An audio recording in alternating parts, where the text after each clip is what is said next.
because sometimes within even your family and family connections and circles, there are really incredible stories to be told and to be heard through marriage, and it is something to really behold someone like her. So, Aunt Marie, thank you for talking with me today. Thank you so much. You're welcome. Thank you. So, how many siblings did you have?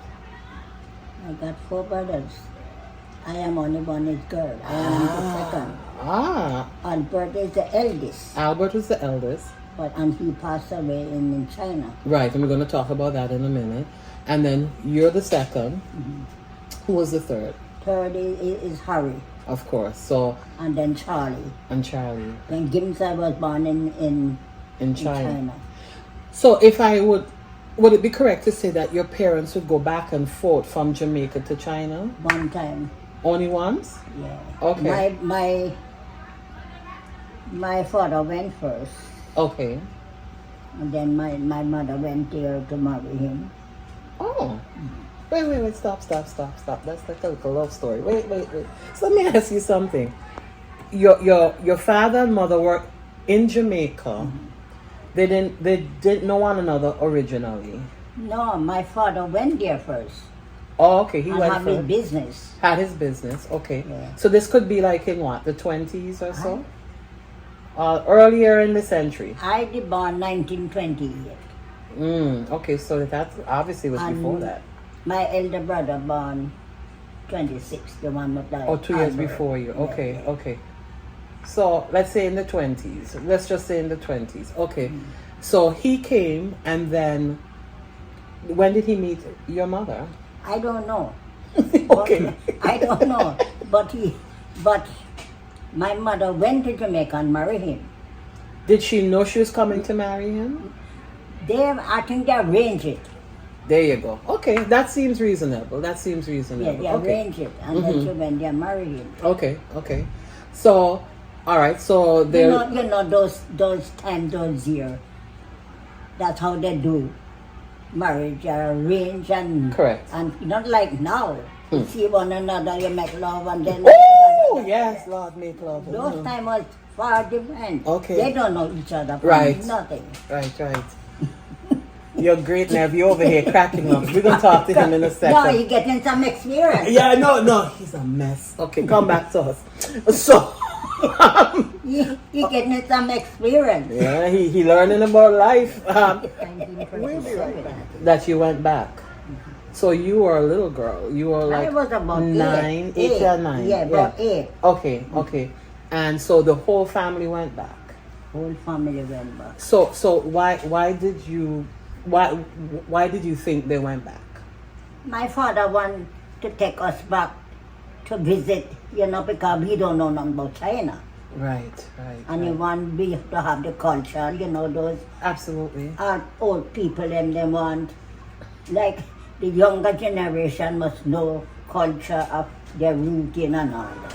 You know what I like about what you're saying is that I remember there's a picture, and I'm going to come back to you going back. I remember there's a picture of Harry, Cheryl, and Harold in China, in the area where you lived. Like they took. So I understand going back to acknowledge and recognize the culture and knowing where you come from. So was it only for vacation or just to maybe live for a little bit? The problem is we went back right in the war. I know. So you took a boat, obviously. And then my father went back. He leased out the store in 12 Sutton Street. On 12 Sutton Street, okay. He leased it out for 5 years. Oh, okay. So I went back there. Mm-hmm. And he built a big house mansion. In China?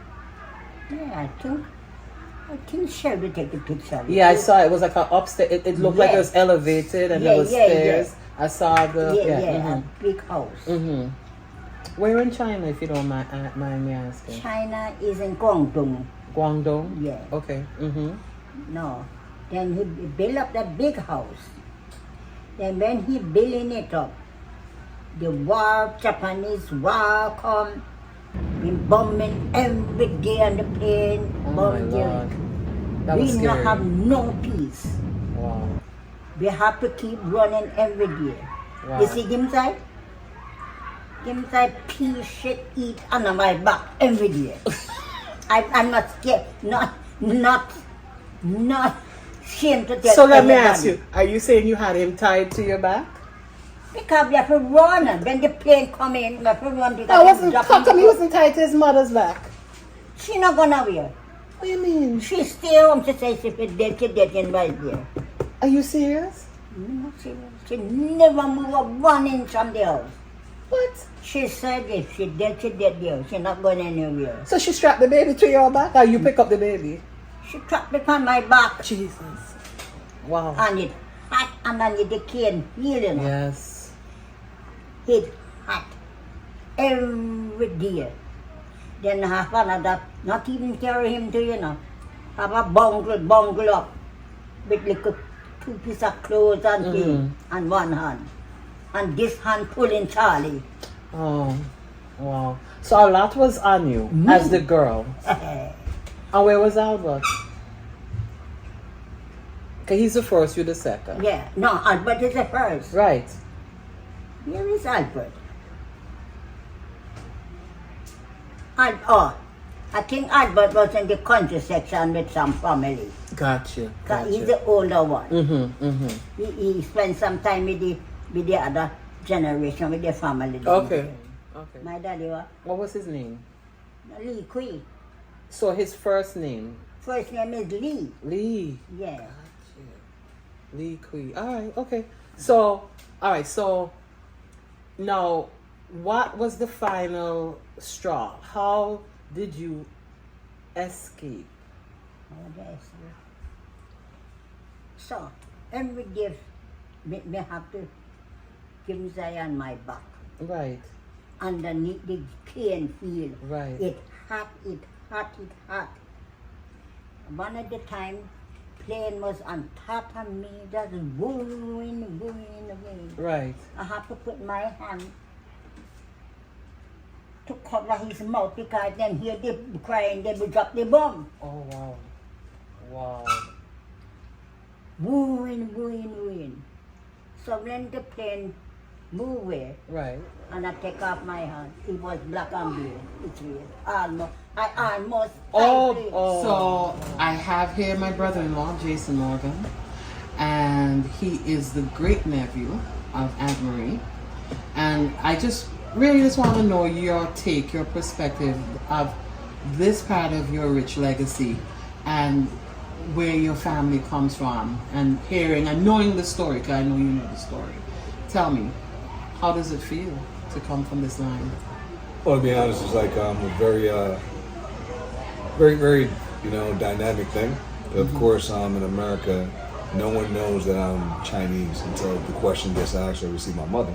Right. But I grew up most of my life, or at least my younger part, like always going to Aunt Marie on Chinese New Year's. That's So right. for the most part, I probably wouldn't have had like a rich understanding of my Chinese ethnicity, culture, even though Aunt Maria said before, she's more close to Jamaica, but her experience definitely does affect me, especially being in the military. When I knew about her story, and my grandfather's story, my uncle's story, and my great-grandparents, that time of history was a very big thing. It was a global, effect. It wasn't just in Europe, it wasn't just in America. And then also just by her living in Jamaica and then come to America during that, time.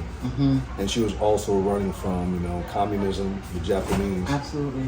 And then come to America and also having a business with my Uncle Sydney, her husband. So for me, every time I talk to my soldiers, especially when you talk about America, when you talk about nationalism versus being patriotic. Patriotic is that you could love your country, but you don't think that you're better. And because I'm part Chinese, part Jamaican, Right. I love being American, but the acceptance that this is a deep pot, especially like in Jamaica, where it's always funny because Aunt Marie, when you start talking, I don't know if you're Jamaican. If I close my eyes, I don't know if I'm talking to a black woman or a Chinese woman.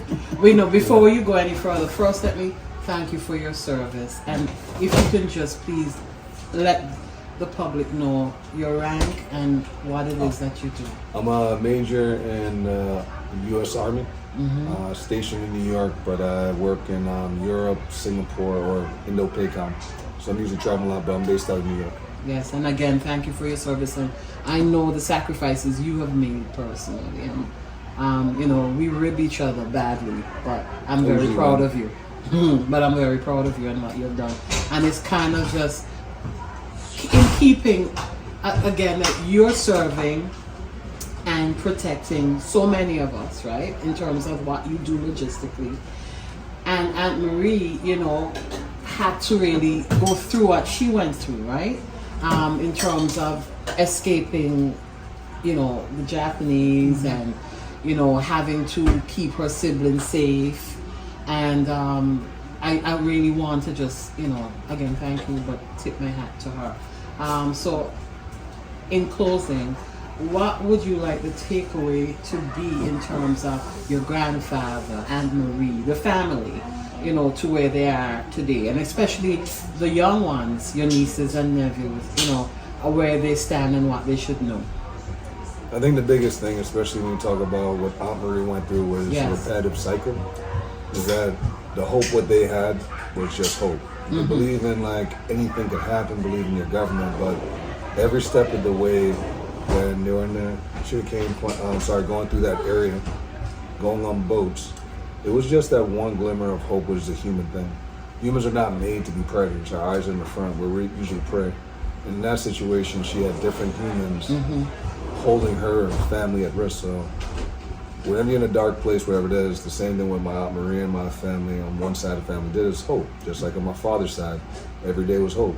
And obviously, years later, 2 kids, bunch of grandchildren, great nephews, hope actually outprevailed. So that's right. Difficult takes a day, the impossible takes a week, which means the impossible is possible. It just takes a little bit longer. And living proof is right here. The people were like above with guns, and you had to like kind of hold your breath and be still. Sure. Because you see, any way we can go to save a life, we have to do it. Yes. Because there was not one day Japanese not come and bomb. Jeez. Not one day. My father built up the big mansion house. Right. But we wasn't there. We run away, we wasn't there.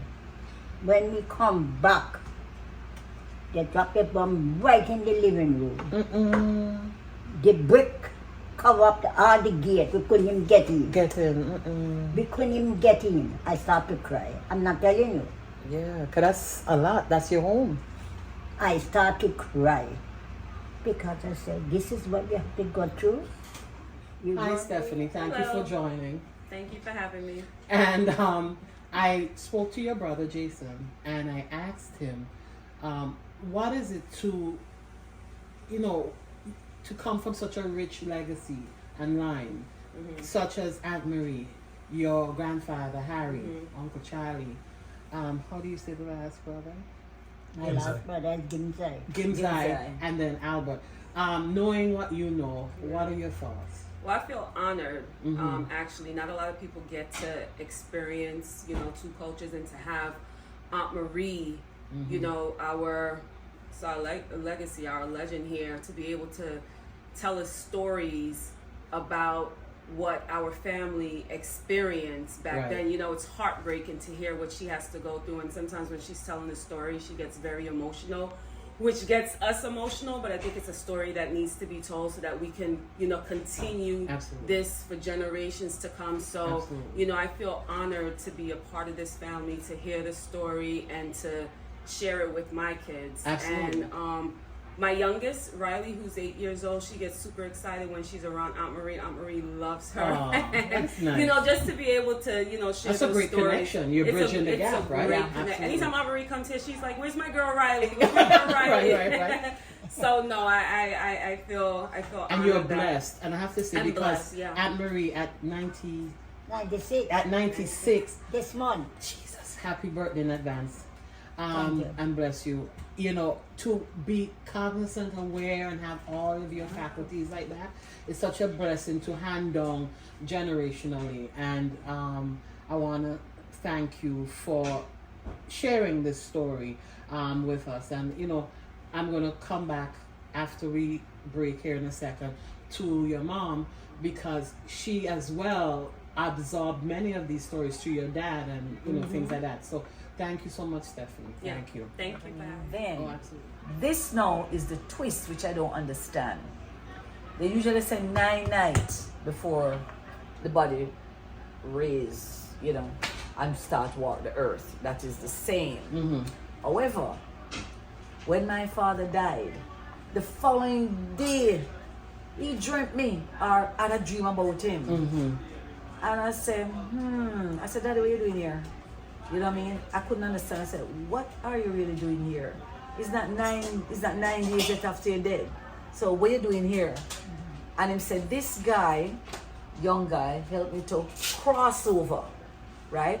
So how is everybody? How is everything? That's what he said to me. Right. I said, everything good. And he said, Charmaine, William. He said, everything is fine, And then I said, who is this guy? Who is this young person? You're not supposed to cross over so soon. And he said, oh, you don't know him. But, he helped me cross over. That is the following day after he died, right? So I said, okay, fine.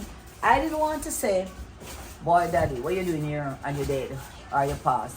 Because Jamaican old time saying, say, when you dream somebody and you say to them, what are you doing here? You dead or you passed, right? So I try my best not to say, you're not supposed to be able to because you passed already. So I never say it at all. So one day, I was talking to Uncle Charlie, who passed on April the 15th, 2024. This year Uncle Charlie passed.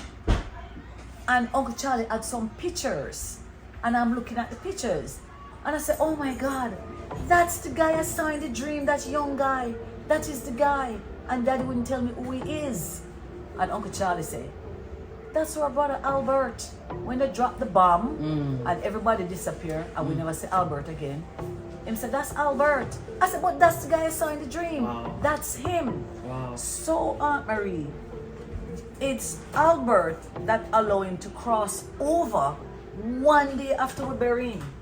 Wow. I saw him. Exactly the picture Uncle Charlie And you had had. never seen him before? I have never seen Albert in my life. I don't Wow. know who he is, what he looks like, nothing.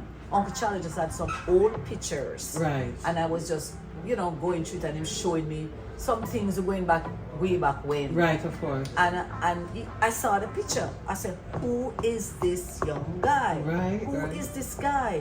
Him looked like him maybe was about 12 years old. So very, So very that had to young. be a picture from China. Yes, it's a picture. I think, what the picture? No, I wanted you, Daddy, Uncle Charlie, when they were younger, right? But Albert, never had a picture of him, never saw him in my life. Wow. But I saw him the day after we buried Daddy, and that is the shocker. So, that After your that daddy program, passed. right? Right. That program that is on TV was a crossover, Right. right? I cannot believe it because